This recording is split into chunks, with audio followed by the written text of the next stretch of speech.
Salut à tous, aujourd'hui on va parler de cette petite peinture, c'est un triptyque du bateau Pangaea de Mike Horn. C'est pas la première fois que je fais une peinture sur ce bateau et je vous invite à vous renseigner un petit peu, c'est très intéressant, je vais mettre quelques liens dans la description. Aujourd'hui on va avoir une grille de lecture qui va surtout être axée sur la lumière et la composition de la lumière. À la base, cette peinture c'est une reproduction d'une photo d'Étienne Claret, qui est un très bon photographe et qui suit Mike Horn dans ses aventures. La photo originale, la voici, elle est vraiment magnifique. On peut voir que ma peinture respecte à 90% la photo, sauf qu'effectivement il va y avoir un positionnement de la lumière qui va être très différent. Et aujourd'hui c'est de ça que j'ai envie de parler justement, c'est comment prendre une référence photo pour avoir quelque chose d'assez photoréaliste et d'assez cohérent, et en même temps de pouvoir raconter sa propre histoire au travers du choix de l'éclairage.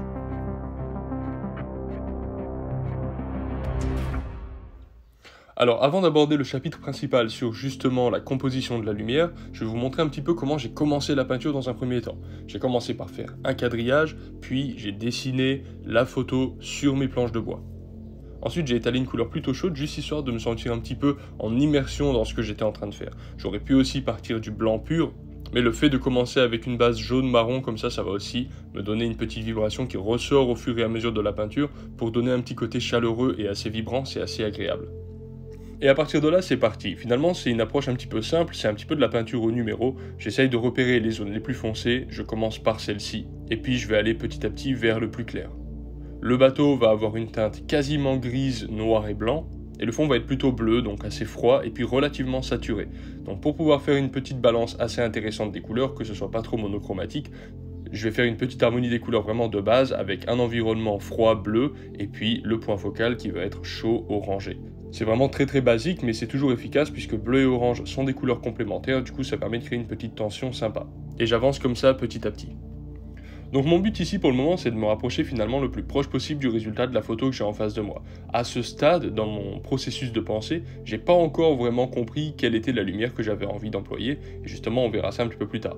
Normalement c'est clair et net que le plus tu vas être conscient de ce que tu vas faire avant de le faire, le mieux. Après la peinture c'est aussi une activité empirique et des fois on se lance sans savoir exactement où ça va nous mener.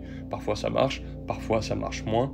Mais c'est aussi ça qui est agréable, c'est parfois se laisser un petit peu porter par la peinture, et finalement la peinture se révèle à nous aussi au fur et à mesure qu'on est en train de la faire, même si on a une idée en tête qui peut être assez précise. Bon, à ce stade de la peinture, c'est là qu'on prend un virage important. La peinture ressemble à peu près à la référence photo, c'est pas photoréaliste, mais c'est pas trop loin non plus, et surtout je me rends compte que, disons dans ma recherche artistique personnelle, recopier des photos pour faire du photoréalisme, c'est pas tellement ce qui me fait vibrer. Surtout si c'est une photo que j'ai pas prise. Si encore c'est une photo que moi j'ai prise à l'extérieur, pourquoi pas, mais là en l'occurrence ça fait vraiment plagiat d'un autre artiste, c'est pas forcément très intéressant. Après ça c'est que mon point de vue, il y a des gens qui adorent recopier, chacun son job. Donc ce que j'ai envie de faire c'est de donner à la peinture un virage qui va être beaucoup plus personnel, où ça va être beaucoup plus moi dans la peinture, je vais pouvoir donner plus de ma sensibilité, etc. Et pour réussir à faire ça sans ruiner ma peinture, je vais faire une petite pause, je vais prendre une photo de ma peinture, et puis je vais l'importer sur Procreate, sur mon iPad pour pouvoir faire des petites études. Le but ici, ça va être de se concentrer sur les valeurs pour réussir à faire dégager à la peinture une lumière puissante et épique. Donc j'importe ma peinture sur mon logiciel, je la tourne en noir et blanc, et puis je vais appliquer par-dessus, comme si je faisais un glacis foncé sur l'ensemble de la peinture. Le but, là, ça va être simplement d'obscurcir toute la peinture. Pourquoi ? Parce que lorsqu'on veut faire la lumière, il faut obscurcir le contour. En fait, la lumière jaillit de l'obscurité et pas l'inverse. Quand on a mis du blanc partout, on peut rajouter plus de blanc, ça donnera pas plus de lumière et quelque chose de blanc ne paraît pas nécessairement lumineux. En revanche, si on a quelque chose de blanc et qu'on veut faire en sorte que ce soit lumineux, il va falloir faire du foncé autour. Et à partir de cet instant, par effet de contraste, on va pouvoir l'interpréter comme étant un puits de lumière. Donc là c'est ce que je suis en train de faire, je mets du foncé partout sur la peinture, comme ça ensuite lorsque je vais revenir avec du clair, paf, ça va ressortir avec des contrastes puissants, et ça va donner un effet du soleil qui tape sur les surfaces. L'objectif de faire ce type d'étude, c'est de savoir ce que je vais faire ensuite sur ma peinture.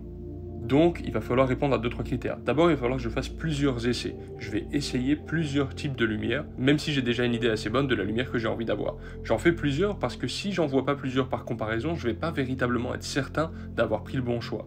Ensuite, c'est sûr que tout ça, ça va aller relativement vite. C'est des croquis que je vais faire peut-être entre 5 minutes et un quart d'heure. Le but, c'est pas d'aller vite, c'est pas ça l'objectif, mais disons le but, c'est d'en faire plusieurs et surtout d'arriver à donner un ressenti rapidement. Il faut surtout pas commencer à se noyer dans les détails, c'est pas le but. Là, on a des zones de lumière et des zones de foncé. Et le but, c'est d'essayer de faire ressortir de ça une atmosphère qui, moi, va me toucher, va me parler. Ce qui compte, c'est de bien avoir en tête les fondamentaux artistiques, les contrastes, les formes, la perspective, la lumière, les couleurs, etc. Et ensuite, les choix artistiques qu'on fait par rapport à ça, tant qu'ils respectent un certain nombre de fondamentaux qui font que notre peinture ou notre dessin reste cohérent, c'est ok. Donc voilà mon premier test. Est-ce qu'il est bien? Je sais pas, on verra, il est comme il est, on prendra la décision plus tard. Maintenant, je repars à zéro, donc je reprends ma photo en noir et blanc, et je vais gérer des contrastes complètement différemment. Donc d'abord, je vais bien foncer le bateau, de sorte à ce qu'il ressorte beaucoup avec le fond. Et cette fois-ci, on va faire une lumière qui vient plus vers l'arrière. Donc ça va être juste une question de localiser ces zones de foncé et ces zones de clair différemment pour donner des ressentis différents. C'est très simple. Et la raison pour laquelle c'est en noir et blanc et pas en couleur, c'est parce que c'est les valeurs qui comptent le plus dans une peinture, dans une illustration. Les couleurs sont relativement secondaires. Et donc normalement, lorsqu'on tourne une peinture en noir et blanc, elle est censée nous donner toutes les informations de lumière, de perspective atmosphérique, de profondeur, etc. dont on a besoin. C'est d'ailleurs un excellent exercice pour voir des erreurs sur une peinture qu'on n'aurait pas vue avant. Prends une photo de ta peinture en couleur, tu la passes en noir et blanc, et paf, d'un seul coup, ça va s'éclairer, tu vas pouvoir concentrer ton attention uniquement sur les valeurs, et tu verras, c'est un exercice extrêmement utile. Donc là, on a une lumière qui vient beaucoup plus par le dos du bateau, un petit peu comme s'il arrivait de la lumière et qu'il partait dans les ténèbres. Et c'est là qu'on voit que c'est super intéressant de faire des jeux de lumière comme ça, parce qu'en fait, c'est super fort sur le storytelling. On peut raconter beaucoup de choses. Si la lumière elle tape sur le bateau, ou alors si elle est plutôt derrière ou plutôt devant, ou alors d'autres configurations possibles, si tout simplement il n'y a pas de lumière, et qu'on se retrouve dans un plan très obscur avec peut-être le gars qui est devant le bateau qui tient une torche par exemple pour faire office de source lumineuse, eh bien on va pouvoir donner des contextes et des histoires complètement différentes sans avoir rien changé au dessin. On est juste dans la gestion de l'éclairage. Avec l'eau qui est très foncée comme ça vers le bas, ça donne vraiment une espèce de proximité du premier plan que je trouve super sympa. J'ai fait mes 3 tests et maintenant je vais pouvoir justement prendre la décision duquel je décide. Bon, vous le savez déjà parce que vous avez vu la peinture avant. Mais c'est à partir de là que les choses vont devenir intéressantes puisque c'est maintenant qu'on sort de la copie et qu'on commence à faire les choses un petit peu plus par soi-même pour cette peinture. Vous savez que moi je suis pas un gros copiste, j'aime pas bien ça. Donc justement pour moi c'est un processus beaucoup plus satisfaisant de chercher un petit peu une atmosphère qui me parle à moi plutôt que de copier l'atmosphère d'une autre personne. Bref, du coup c'est parti. Et maintenant, je vais pouvoir retravailler mes zones en sachant que je désire les foncés et où je veux mes foncés et mes lumières. Donc là, je passe plutôt en glacis, plutôt en couche de transparence parce que c'est le processus que je préfère faire. Donc c'est pas un glacis qui est très transparent, c'est un petit peu entre un glacis et une couche opaque finalement. Mais quand même, ça me permet de garder les variations que j'ai fait au préalable et de pas rebattre mes cartes à 100%. Et ensuite, quand les couches se superposent, c'est aussi ça qui donne ce côté mystérieux. Moi, ça me plaît. Je vais rajouter des petits détails aussi sur la glace aux endroits qui sont frappés par la lumière. Et petit à petit, tout mon travail va consister à contraster ma peinture en respectant les zones que j'ai décidées au préalable dans mon petit croquis que j'ai fait sur ma tablette. Et petit à petit, à force de faire des glacis, des couches de transparence, même parfois très fines, on commence à voir justement cette atmosphère un petit peu plus mystérieuse qui se dégage. J'ai aussi éclairci pas mal le devant du bateau, et on peut voir qu'entre la partie qui est à l'ombre et la partie qui est à la lumière du bateau, il y a tout un dégradé qui part du bleu à l'ombre, qui passe vers le violet, le rouge, le orange, le jaune, pour ensuite partir vers la lumière du bateau qui, elle, un petit peu plus blanche, blanc cassé, un petit peu crème. Le fait de faire ce dégradé un petit peu arc-en-ciel entre l'ombre et la lumière, c'est vraiment quelque chose qui va donner beaucoup de poésie à la peinture de façon générale. Il y a toute une théorie des couleurs qui va avec ça, je l'expliquerai vraiment, on se prendra une vidéo pour parler de ça. À ce stade de la peinture, tout ce que vous voyez que je suis en train de faire, c'est du glacis. Il n'y a quasiment plus de peinture opaque, voire même peut-être plus du tout. Les glacis, pour ceux qui ne savent pas, ce sont des couches de peinture transparente appliquées sur de la peinture sèche. Ça s'applique par-dessus les détails que j'avais fait au préalable et ça me permet de garder toutes mes variations tout en rajoutant une teinte sur ma peinture. Et ça c'est très beau, moi c'est une technique que j'utilise quasiment sur toutes mes peintures, voire même sur toutes mes peintures. C'est une technique un petit peu oubliée, mais franchement il faut la remettre au goût du jour parce que les glacis, c'est quand même un outil surpuissant de la peinture à l'huile.